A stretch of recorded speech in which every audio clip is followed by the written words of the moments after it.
First at 4. Clouds are out there now, some sunshine, but we got a wallop of rain coming tomorrow. Also first at 4, new lawsuits sending shockwaves through the auto industry. One of Detroit's big three is suing another member of the group. We'll tell you what that's all about. And we're kicking off a Help Me Hank event. Our phone lines open right now for your consumer complaints. We'll hear from Hank Winchester. But first, we have this. The red-hot impeachment spotlight is on this man, a President Trump donor turned diplomat. Was there a quid pro quo? As I testified previously, with regard to the requested White House call and the White House meeting, the answer is yes. President Trump responds with a vigorous denial. You have the cameras rolling? I want nothing. That's what I want from Ukraine. It's all next, first at 4. Nothing. Live from downtown Detroit, home of WDIV and Click on Detroit, Local 4 News First at 4 starts now. Good afternoon, I'm Karen Drew. We start with 2 major breaking stories connected to local automakers and the United Auto Workers Union. Local 4's Mara McDonald here now to break this all down for us. Mara. Big is an understatement. First, in a stunning move today, General Motors sued Fiat Chrysler for alleged racketeering, and that is just the beginning. Let me take you through it. GM also claims former CEO Sergio Marchionne schemed to bribe union officials in order to get more competitive contracts and forcing GM into a long sought-after merger with FCA. The lawsuit alleges FCA paid millions in bribes to get concessions and gain advantages in 3 labor agreements with the union. GM accuses FCA of corrupting the bargaining process with the UAW in 2009, 2011, and 2015 union contracts. And just minutes ago, in a separate issue, we learned the UAW is taking action to remove President Gary Jones and District 5 Director Vance Pearson from their election positions. Those 2 men have been under investigation in the ongoing corruption scandal. Acting UAW President Rory Gamble says in a statement late today, quote, "Today is a somber day, but our UAW Constitution has provided the necessary tools to deal with these charges." So a lot going on out there right now. Our business editor, Rod Maloney, is working this story as we speak, and we're going to see Rod live at 5. Karen, back to you. All right, thank you, Mara. In other news this afternoon, a Clinton Township man is sentenced in a deadly workplace shooting. 25-year-old Jerry Motley will spend the rest of his life in prison. Motley killed 61-year-old Tom Batke and injured another man in a shooting at Reliable Fence Company in Clinton Township last year. This happened after a workplace argument. In court today, the judge ripped into Motley before his sentencing. But I want you to know, most assuredly, you will be forgotten by almost everybody. You have a lonely, futile, meaningless existence between now and the time of your death. Motley's life sentence is mandatory because of his conviction for first-degree murder. In his statement to the court, Motley apologized for what he called reckless behavior and said sorry to the victim's family. Tonight at 5, you'll hear from the victim's family.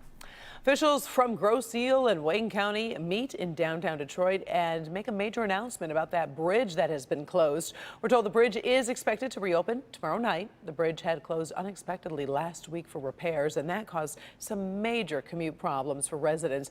But the county said repairs had to be done. So while the bridge is going to reopen, it will have to close for an extended period of time next year for more repairs.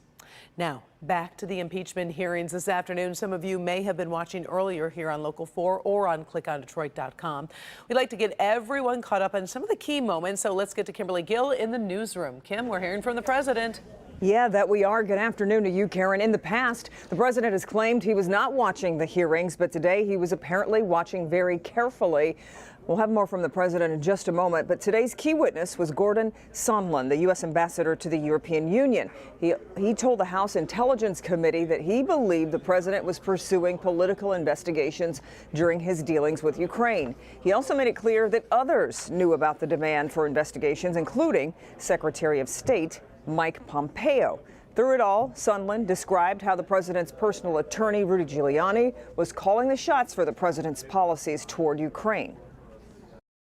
Secretary Perry, Ambassador Volker, and I worked with Mr. Rudy Giuliani on Ukraine matters at the express direction of the President of the United States. We did not want to work with Mr. Giuliani. Simply put, we were playing the hand we were dealt. Tell Zelensky, President Zelensky, to do the right thing. So here's my answer. I want nothing. I want nothing.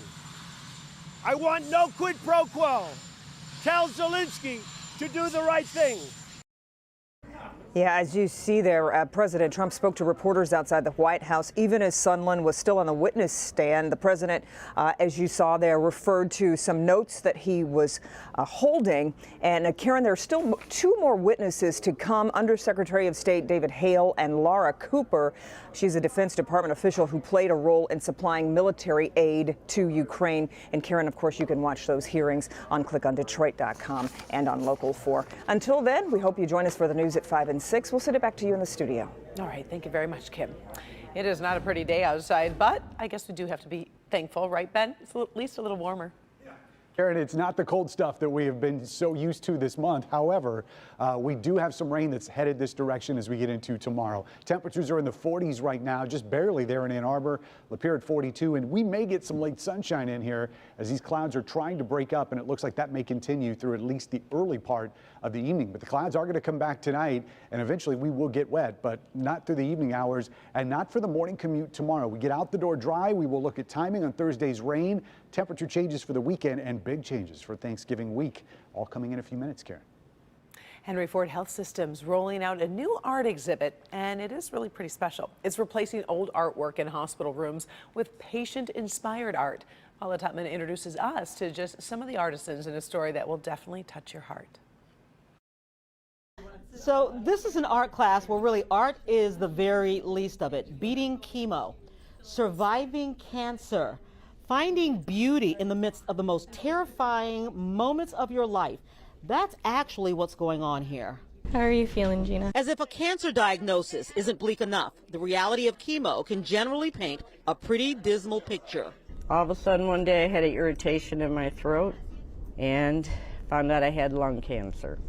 It's been a traumatic experience. At Henry Ford Health Systems Cancer Institute, art therapy is being employed as part of the treatment plan. It's been a pleasure, meeting the girls in the support group and talking about your symptoms and, just connecting. Research has shown that creativity has powerful healing properties. When you are participating in something creative, you're going to be battling chemo brain by building new neural pathways. In these sessions, patients are invited to express themselves. No previous experience necessary. Yeah, try that out. We're trying new things and you're being brave. And their masterpieces will be distributed throughout the hospital system, in patient rooms and hallways, as a powerful testimony of hope and healing. Well, with me, what I'm painting is totally different from them. My first partner, Naomi, we were together 26 years. She had glioblastoma, which is brain cancer, and she passed away at 47. And in May, I lost my second partner. I have an idea in my head, and it's going to connect Naomi, Trish, and myself together. Gina Aquino was an oncology nurse who knew the ravages of treatment through her patients, and it still didn't prepare her for her own diagnosis. You never know how hard it is until you go through it.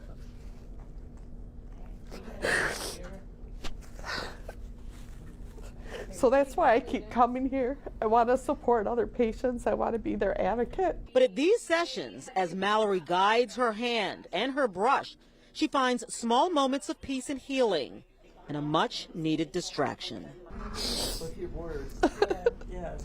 I love you guys.